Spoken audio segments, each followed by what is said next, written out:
The United States makes the UN work when it wants it to work. And that is exactly the way it should be, because the only question for the United States is what's in our national interest. My name is John, and the International Criminal Court is back in session. It is April 15th, 2026, and once again we are going to talk about the situation in Ukraine. So, let's start. First of all, we are going to talk about the Zaporizhzhia direction. The Russians, both the Vostok and group of forces Dnieper, have struggled to advance, let alone hold the line against the gallant, in my opinion, armed forces of Ukraine in this direction. There is no doubt in my mind that the Ukrainians are putting on some sort of like last stand, if you really want to call it that, because the Russians in the past few weeks or so have been attempting to advance outside of not just Gule-Pule, but also outside of the strategic rail junction town of Zaliznichne.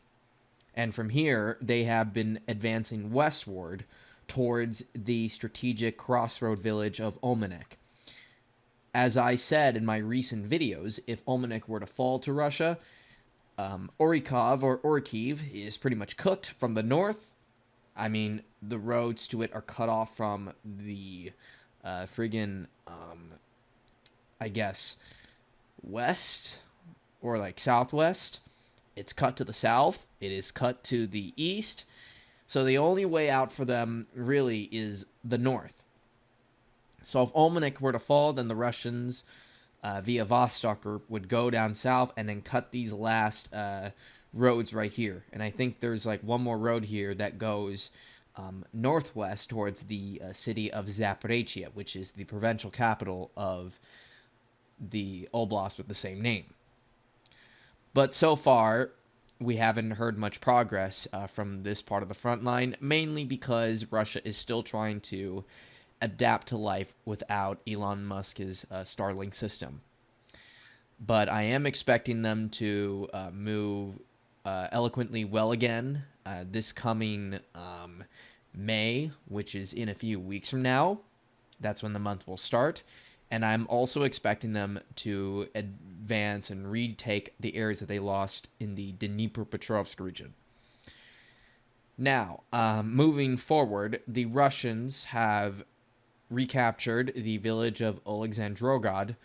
Now, this place here on many maps, well, the Pro-RU maps such as mine, have already colored this village here under Russian control, but Syriac, however, had it contested. But now there is enough evidence to suggest that the Russians had not only recaptured Alexandrograd, but they have crossed this river here and are trying to take some territories within the Dnipropetrovsk region.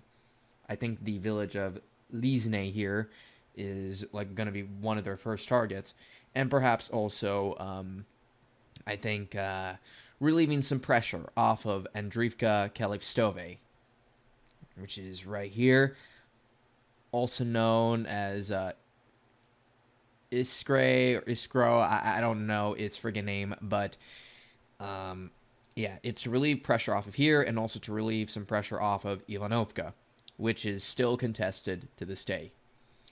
Otherwise, though, there's not much going on within the Dnipropetrovsk region, and in the former Pokrovsk / Krasnaya Amisk direction, the Russians are fighting off Ukrainian counterattacks in the strategic village of Grishino, or Grishine, and in the area of Dobropila, the Russians have lost some ground in the village of Novy Donbass, which is the last village before you enter the city of Dobropila, but I'm expecting the Russians to push more aggressively here this coming summer, when the ground dries up, along with basically getting everybody, especially in the army, all ready to go. Because we all know that group center of all the army groups in Ukraine for Russia is obviously their best performing one in the whole war, so far, ever since 2024. And I'm expecting that to continue this year, both on offense and on defense. nothing really going on in Beletsky, and in Konstantinovka, the Russians are clearing out the remaining Ukrainian resistance in the suburbs of Konstantinovka, mainly the village of Berystok, and after capturing Stepanovka, the Russians are attempting to enter Dovha Bolka, and then also they're still fighting for Ilanivka, with Ukrainians controlling at least 50% of it. In Konstantinovka itself, not much is really going on, and yeah. Same with Chasiv Yar, and then going a little further up north, in the area that's about to become the Sloviansk-Kramatorsk direction, the Russians are still trying to enter the village of Raya Alexandrivka, and also they have captured completely the village of Kaliniki, and they are advancing fast forward towards the strategic town or city of Mykolaiivka here, which, as you can see, has a number of commie blocks here. But what really makes Mykolaiivka very important is the civilian infrastructure that it houses. Apparently, it is home to this power station here and a reservoir that I think is the main drinking water source for the residents in Donetsk City and perhaps other major settlements in Donetsk region too. If they were to take control of Mykolaiivka, then Sloviansk is wide open for the taking, though I think what's going to happen first is, after they take Mykolaiivka, then Sloviansk will be within a conventional shelling range, which will be pretty much the end of Sloviansk as a defendable city for the Ukrainians. But also, I don't think the Russians are going to do an assault on the city itself quite yet, even when they do take Mykolaiivka later this year. Instead, I think they're going to just continue advancing along the Sovietsky Donets River. Both the Group Yug, aka Group South, and Zapad Group, they're all going to advance concurrently alongside each other on both the north and south banks of the river, which was what the Russians failed to do 4 years ago when they first invaded Ukraine and the Donetsk and Lugansk regions. But this time, they're going to do that, and once they get both parts of the river covered and consolidated, then they're going to actually attempt an assault on Sloviansk itself. But it does remain to be seen if the Russians will be able to successfully enter the city without having to fear about Ukrainians coming from the north, within the Kharkiv region, mainly from the strategic city of Izium right here, which is one of the large cities in the Kharkiv region that the Russians used to control, but then they lost it in the infamous September 2022 counteroffensive that the Ukrainians still hold in high regard to this day. But so far, they have not been able to recreate that success. You could say that Kherson was just as successful as Kharkiv counteroffensive, but the problem, though, with that was that it was kind of more predictable and expected, considering that the Russian logistics in the Kherson region was much more, vulnerable because of the Dnieper River. But once they left, then Ukrainians just basically walked in on everything and didn't even have to fight for it. There was little to no resistance, and little blood was shed. But yeah, I think the Russians are going to try to take more of Kharkiv region before they try to actually take Sloviansk as a whole. But also, I want to mention before I move any further, while it is true that the Ukrainians have built up a lot of defenses outside of Sloviansk and Kramatorsk, I honestly don't know if that's going to really matter if there's not enough manpower to defend both cities from the Russian aggression. I don't know if that's going to be the case. But also, in the direction of Liman, which is one of the last neighboring cities before you enter Sloviansk, the Russians are continuing to fight for the northern neighborhoods of the city itself, and they're continuing to slowly but surely advance within the southeastern parts of Liman, too. I think they're not going to really get too aggressive here until late spring or early summer, but I am expecting this place to fall by at least August, at the latest. Now, going into the Kupiansk direction, the Russians have pretty much gained the upper hand, like the decisive hand in this area here, mainly on the eastern bank of the Yolska River. Personally, I think Suryak is being a little too nice to the armed forces of Ukraine in eastern Kupiansk direction. I think everything here, including Novosinove, Glushkovka, Kivsharovka, and Podoli and Kupiansk, Buzlove, all of this should be gray zone.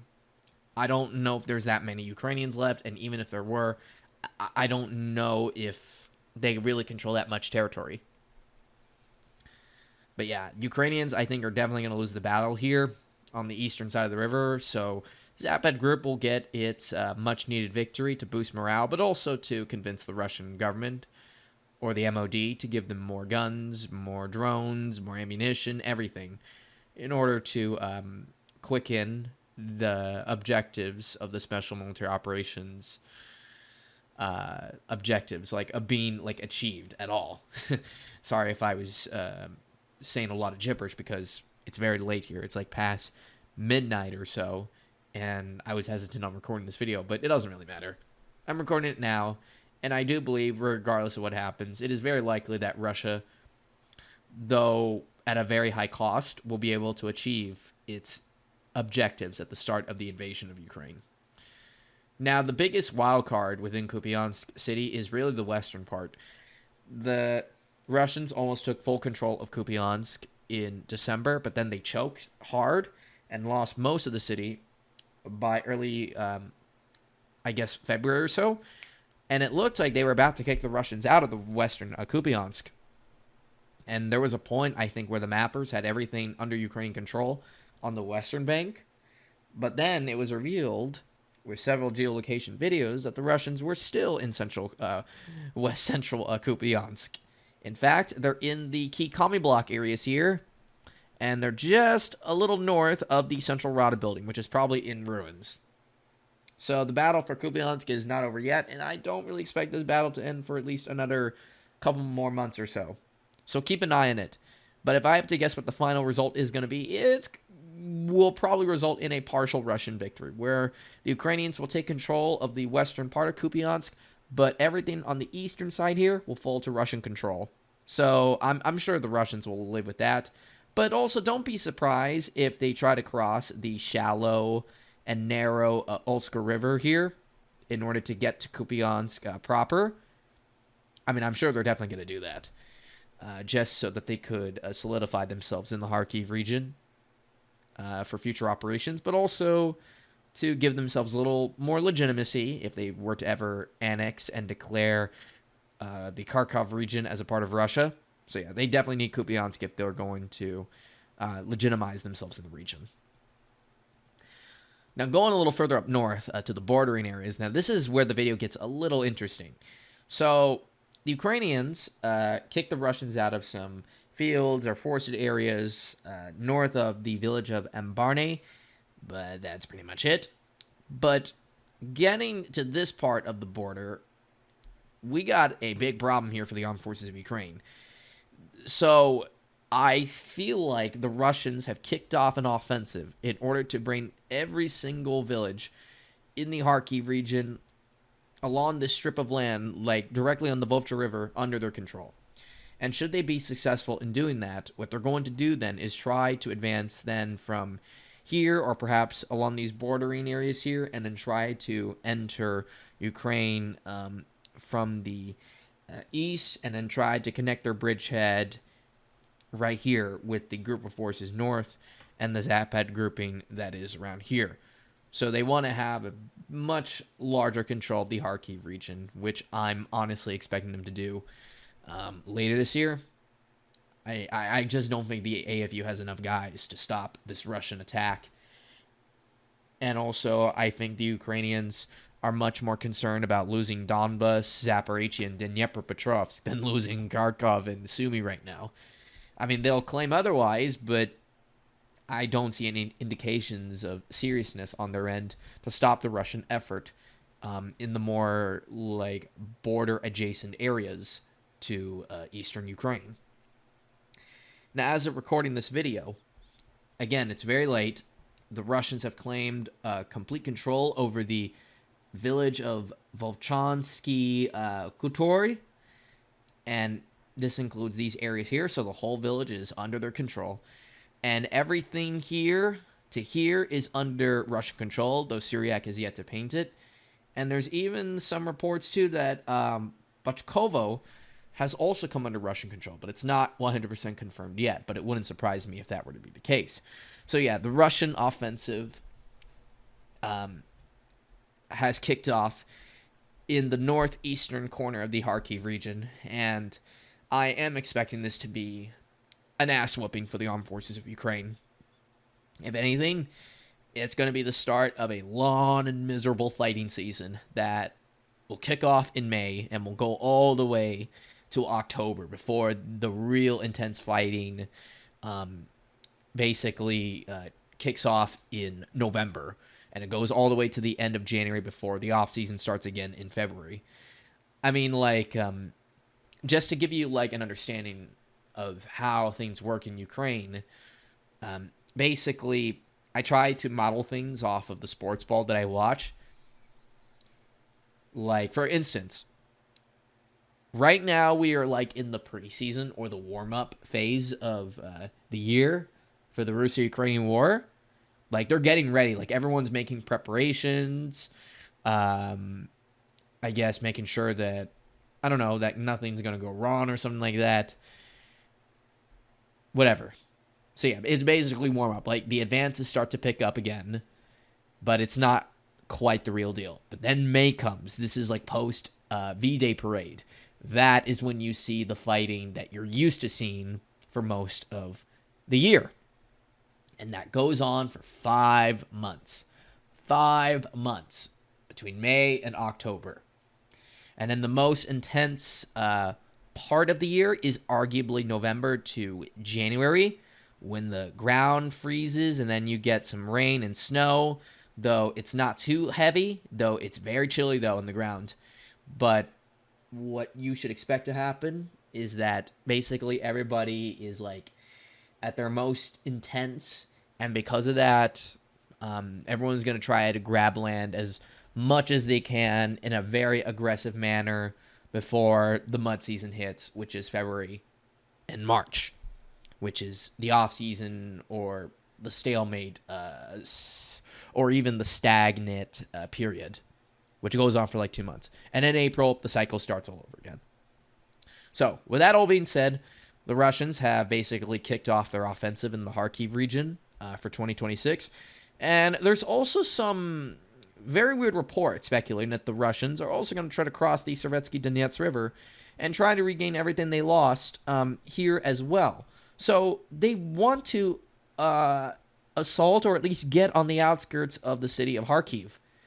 If this were to be true, then I guess the Russians want to put the city in a position where it will not only be a ghost town, like a giant ghost town that is, but also in a position where it could force itself to surrender. But that's a little too early to tell. The one thing is certain. I do believe everything here, which used to be all under Russian control, will eventually come back under its control, either by the end of this year or sometime first half of 2027. And I also heard reports that the Russians have struck a critical part of the civilian infrastructure in the Kharkiv region. In the town of Pachini, this dam here got hit hard by Russian drones or bombs or something. I don't know. So if this thing were to crack and collapse, then everything here within the Kharkiv region, at least in this area, is going to get flooded, which will effectively fuck up Ukrainian logistics, thus making it next to impossible for the Ukrainians to sustain their defenses, which would in turn make every Ukrainian soldier here a sitting duck for the Russians basically to eat them up. So yeah, they're in big trouble if the Russian plans work out. And as a result, they could lose around like 25 to 30% of Kharkiv region should everything go as planned for the Russians. And also, I just want to say before moving on a little further to the west, I don't know if the Russians are going to try to take Kharkiv city again like they did in February and March of 2022, because there's a lot of Ukrainian soldiers, like really elite ones like the Kraken, that are in this area here, like outside of Sumy. Oh, not Sumy, Lipsy. Lipsy. Sorry. We'll talk about Sumy in a bit. But yeah, they're outside of Lipsy, or at least within Lipsy. Like, they're defending this whole area here. If the Russians are able to somehow flank and get around these defenses here, mostly held by Kraken, then the outskirts and the suburbs of Kharkiv city itself will be completely exposed. But again, I don't expect the Russians to enter the city of Kharkiv until very much later in the war. Maybe like during the last days or so, but definitely not too soon. Now, Deep State UA has reported a very interesting event. Apparently, the village of Batyny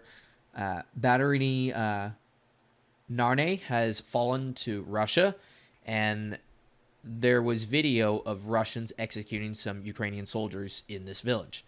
Like, they easily captured it, and they executed some guys after that. It was brutal. Just terrible. War crime.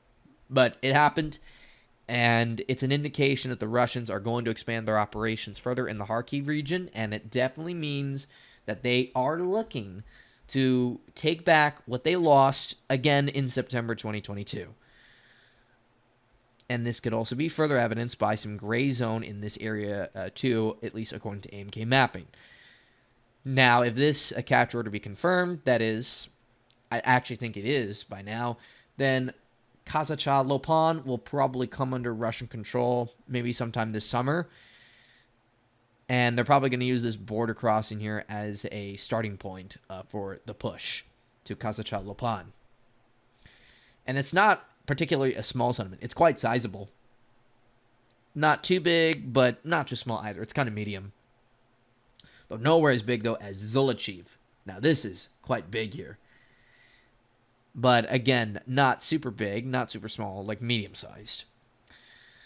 Udi is definitely going to be a target. I mean, I'm expecting pretty much everything here this summer and fall to be a target of the Russians in the Kharkiv region. And I think what they're going to try to do is basically try to recreate the old like front line from 2022.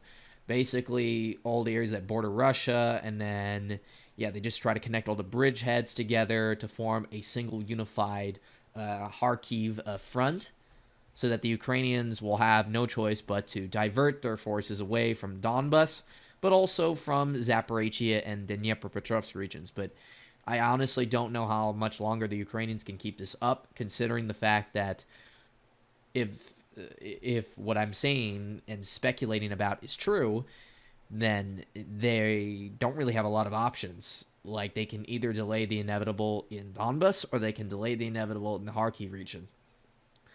It's basically, it's like picking a poison. Like, none of the choices are good. Now, in the Sumy region, we got a lot of interesting news here. So, the Russians have further escalated or stepped up their offensive in the Sumy region. They have taken more strips of land in these forested areas within the Sumy region, particularly outside of the strategic town of Krasnopelia.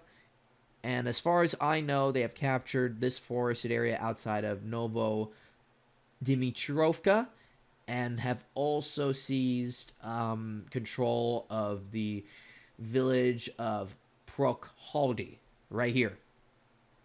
And they also took control over Myropilske. In addition, the Russians have also broken through and have rumored to have taken control over most or half of Myropilia. This would be their second biggest settlement in the Sumy region after taking control of Yanukovka last year. Like at the tail end of last year, that is. Now, I don't know what's going to happen in the Sumy region, but if the Russians are able to get, let's just say, this deep, like within the forested areas here, then Sumy City, just like Slavyansk, is pretty much cooked, because then the Russians are just going to use conventional shells and, I guess, fiber optic FPV drones or something like that, which will then make living within Sumy itself a complete nightmare. Like, even worse than it was during 2022, when the city was pretty much encircled by the Russian armed forces. But the big difference, though, this time is that the Russians have far more manpower. They have far more, like, firepower, too. I mean, I think for the next assault on Sumy City, it's not going to be quite the same.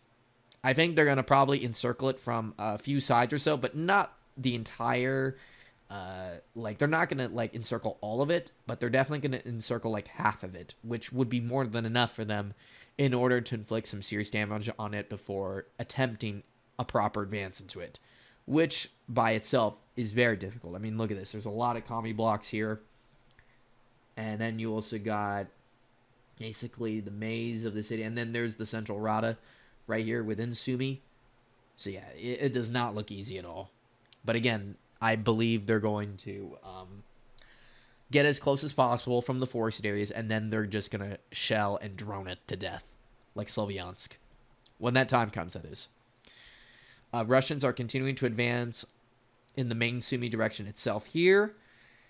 And I'm expecting them to recapture Kendrativka in a matter of 1 to 2 months. So they're going to basically reverse everything they lost in that failed Ukrainian counteroffensive to boot the Russians out of Sumi region in a matter of time. It's going to happen. And when that does happen, well, I don't know what Zelensky's going to do. How is he going to explain to his people that he's lost big chunks of Kharkov and Sumi regions? Like, how are you going to explain that to your people? You know how, like, Ukrainians would brag about how the Russians can control almost any part of their border with Ukraine? Well, now the tables have turned. Now the Russians control pretty much most of their northern borders with Ukraine and within Ukraine itself. So, yeah, it does not look too good for the Kiev regime. But on a positive note, let's actually go a little further to the friggin' Hungary, okay?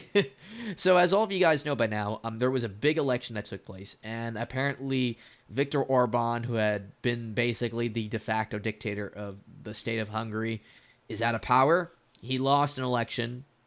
It wasn't even close.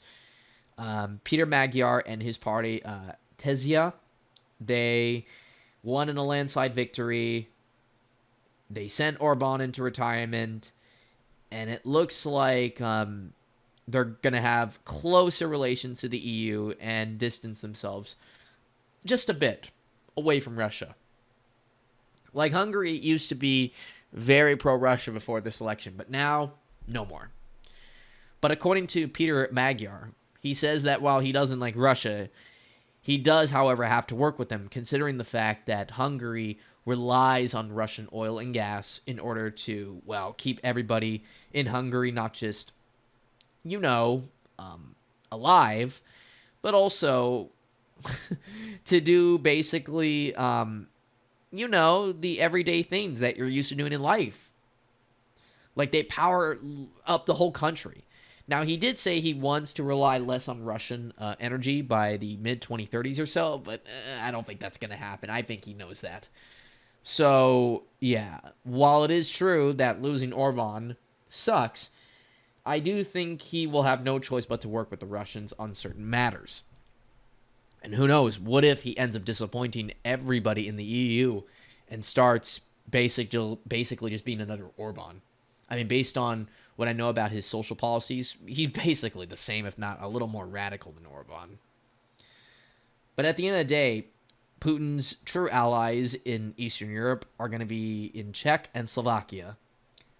Prime Minister Babiš and Prime Minister Fico. Magyar, you can rule him out, though, again, I think he's going to try to be somewhat pragmatic, neutral. I mean, I don't think he really has any room to do much, honestly, because of how sort of backwards Hungary is when compared to the rest of, like, Central and Western Europe that don't rely on Russian gas as much.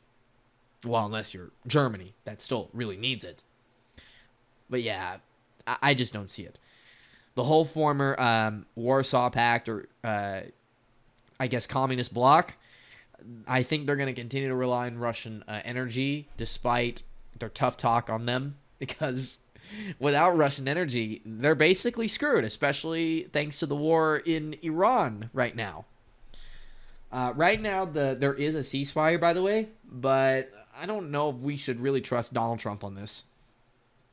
And speaking of Donald Trump, I want to talk a little bit about the midterms, okay? Because As you guys know, Orban lost decisively. It wasn't even close. It was a complete rape. And it made me wonder, is this the end of the populist right? Like the beginning of the end? Because Orban was like a symbol. Like he was the ideal leader to many of these right-wing populists. And now that he's gone, it only leads many to wonder, is the GOP next? And in my opinion, I absolutely think they are.